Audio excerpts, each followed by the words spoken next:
Nouvelle vidéo de la série sur les prompts pour cette fois parler du dialogue comme illusion spectaculaire. Pourquoi ce titre-là? Parce qu'en fait, ChatGPT est basé sur un transformer qui est un système qui traite des chiffres de manière très habile et astucieuse. Et en fait, ChatGPT a été conçu comme un système d'illusion. Voilà, une illusion très intéressante, performante, mais une illusion. Ici, l'objectif, c'est de démontrer un petit peu, révéler les astuces du magicien.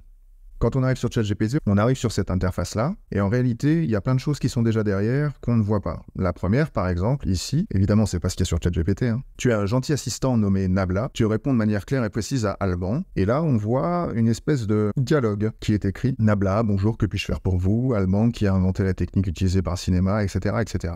Donc en fait, on a un dialogue qui est écrit comme un dialogue de cinéma, comme un dialogue de théâtre, ce que vous voulez. Il est écrit, et il est derrière, en fait. Il est en arrière-plan. On ne le voit pas, donc c'est pour ça qu'il va être grisé là. Quand j'arrive sur ChatGPT, j'ai ce truc-là qui est en fond, que personne ne voit. Et on rentre notre petit prompt qui a inventé, par exemple, la machine à vapeur. Ce qui va se passer, c'est que ce prompt-là, il va être mis dans le petit scénario en question. Quand j'appuie sur Entrée, on met cette question-là à la suite du scénario. Ma question, elle est mise exactement après mon prénom. Donc on prolonge avec la question que je mets, moi, en arrivant sur ChatGPT. Le système ensuite écrit Nabla : donc en fait l'interlocuteur, et on lui fait cracher sa suite de chiffres. Et il va donc nous répondre James Watt, sauf que, en réalité, cette suite de chiffres, elle est très très longue, hein, comme on l'a vu dans les vidéos précédentes, et donc il va continuer à raconter des trucs. Il va continuer à prolonger, en fait, le scénario qui est écrit. Et là, par exemple, Alban : quel est le plus grand pays? C'est-à-dire que ça, c'est pas moi qui l'ai écrit, c'est le système qui va continuer d'écrire le texte. Au même titre que quand je dis au clair de la lune, on sait qu'il faut dire mon ami Pierrot, et ben là, en fait, quand on lui dit qui a inventé la machine à vapeur avec tout ce texte d'abord, il va continuer Nabla : James Watt. Ensuite, Alban : quel est le plus grand pays? Et si j'avais voulu faire l'effort de le prolonger dans la petite simulation, on aurait eu Nabla : une réponse, Alban : une question, etc. Il aurait continué jusqu'à la fin du tableau. Et donc, en fait, ce que font les développeurs de ChatGPT, et ce que fait le système, c'est qu'en fait, il va s'arrêter à Alban : On va dégager tout ce qu'il y a après, ce qui fait que on va conserver uniquement ça. En conservant uniquement ça, on conserve en fait la structure du scénario, avec une interaction qui est la phrase que moi j'ai mis, qui a inventé la machine à vapeur, et la réponse James Watt. Et ensuite, en le laissant continuer Alban : puisqu'en fait il va prolonger la chose la plus probable. La chose la plus probable, après la réponse James Watt, ça sera de revenir à la ligne et d'écrire Alban : À partir de là, si on dégage tout ce qu'il y a après Alban : on va se retrouver avec un scénario qui est répétable, un système qui est répétable comme ça. Quand on est côté utilisateur de ChatGPT, une fois que j'ai écrit qui a inventé la machine à vapeur, et ben ChatGPT me répond James Watt. Et donc moi j'ai l'impression que la machine est extrêmement brillante. Sauf qu'en fait en réalité, on a juste prolongé tout le scénario qui était écrit précédemment. Si on continue cette logique-là, on a ici une autre question. Qu'est-ce que je viens de te demander? Voilà. Ça, c'est souvent une illusion assez forte, puisque c'est les questions qu'on pose. Qui es-tu? Qu'est-ce que je viens de te dire? Comme si, en fait, on humanisait le système. Et quand je lui dis « Qu'est-ce que je viens de te demander ?» et qu'il me répond la bonne réponse, là, l'illusion est encore plus forte. Parce qu'on a l'impression que le système comprend les choses. En réalité, ce qui se passe, c'est que si on fait ça, « Qu'est-ce que je viens de te demander ?» si on le rajoute à la suite du scénario qui a été écrit, auquel on a participé. Il y a un scénario de base et un scénario auquel nous on a participé, qu'on a alimenté. Et bien si je rajoute cette question, en fait c'est évident, il n'y a pas de connaissance, il n'y a pas de compréhension. Il y a juste que le truc le plus probable qui doit suivre Alban : qu'est-ce que je viens de te demander, c'est Nabla : tu viens de me demander qui a inventé la machine à vapeur.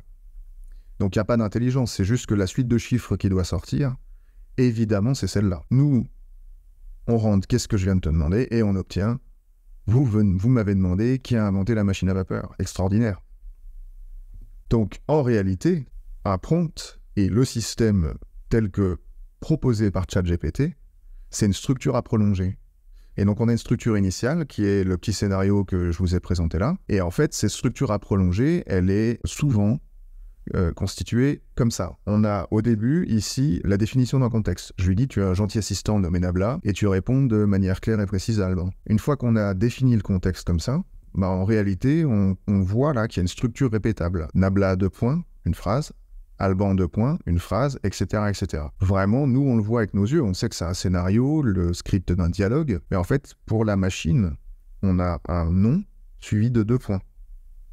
Un autre nom suivi de 2 points. Etc., etc.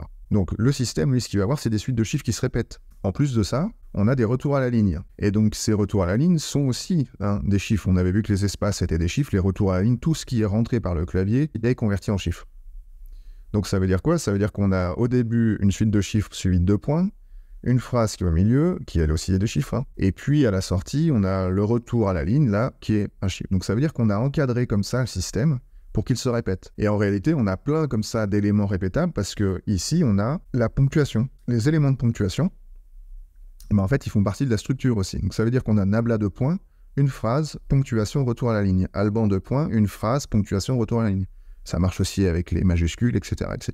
Donc on a cadré le système de manière à ce qu'il continue de produire dans un cadre défini du contenu. On voit le bouclage des noms des interlocuteurs. Et donc ici, quand on vient poser une nouvelle question, ça c'est rajouté en fait au scénario. Et on va avoir automatiquement le système qui va prolonger avec nabla de points et qui va nous donner une réponse.